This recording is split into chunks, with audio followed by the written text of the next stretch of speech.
Hi everyone. Our group decided to focus on the vitamin D supplement and we looked into its effectiveness, some of the adverse effects, typical use, and a couple other research studies. This presentation was completed by Shayna, Julia, and Sydney. So, vitamin D is typically used for calcium absorption in the gut, bone mineralization, which is essentially bone hardening or the hardness of the bone, prevention of involuntary muscle contractions like cramps and spasms, bone growth and remodeling, prevention of things like rickets, osteomalacia, and osteoporosis, reduction of inflammation and modulation of cell growth, neuromuscular and immune function, and glucose metabolism. Then some other off-label uses that we would see vitamin D being used for include muscle strengthening and to treat muscular function decline, certain cancers of the breast, colorectal areas, the lung, pancreas, or prostate cancers, prevention of cardiovascular disease, depression, cognitive health, MS, type 2 diabetes, weight loss, and plaque type psoriasis. And then we went ahead and broke down the two different forms of vitamin D that we most typically see. So they have pretty similar chemical makeup structures. However, that slight difference in the carbons gives it the two different forms that we see. And then we also included some of the less common forms and their chemical makeups as well.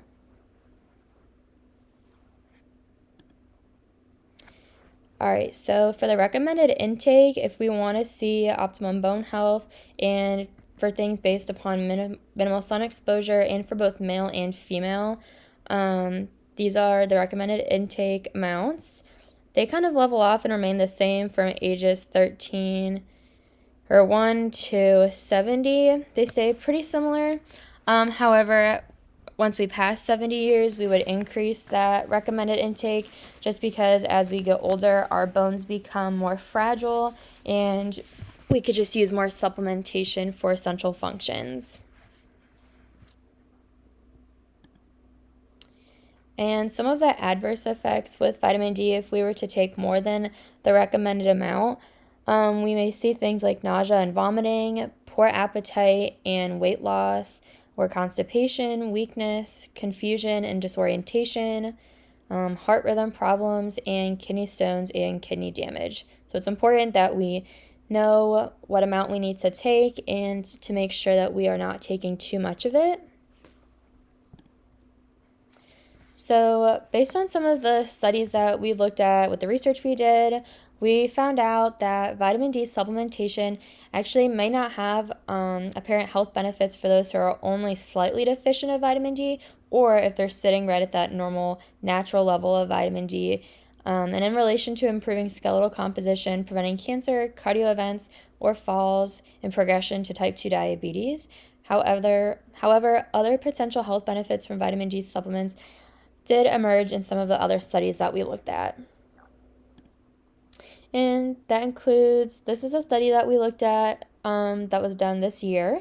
A study on rats showed that that maternal vitamin D deficiency increased anxiety and depression related behaviors and decreased levels of brain-derived neurotrophic factors and vitamin D receptors in adult male offspring.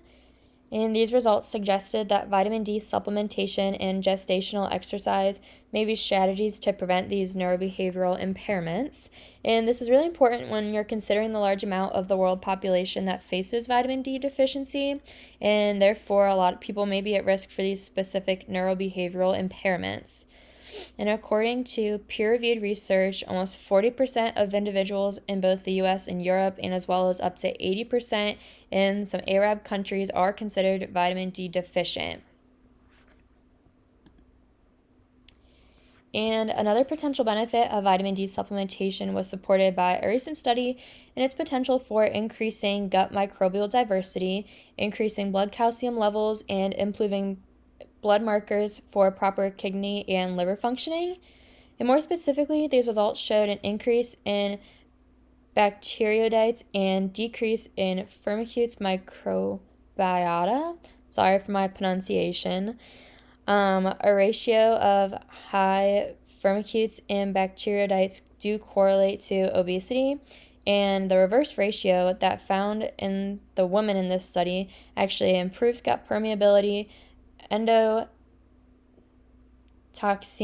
and inflammation. So basically what all of that means is that this microbiota helps to ease intestinal unrest and irritation. So we can use vitamin D to help with some of the gut issues that we may be having and some of those digestive problems.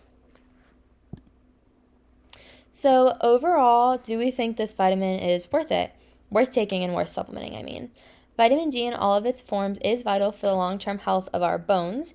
We naturally get this vitamin from our food and from the metabolic processes of the sun. In Western societies, most people are unable to naturally produce and acquire the amount of vitamin D that we need, so it may be necessary to take a supplement in order to reach these recommended levels of intake.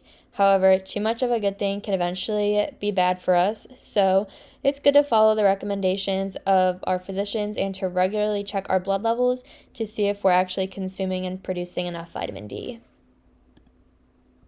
And here are all of our references listed out. And that brings us to the end of our presentation. Thank you so much for watching and listening.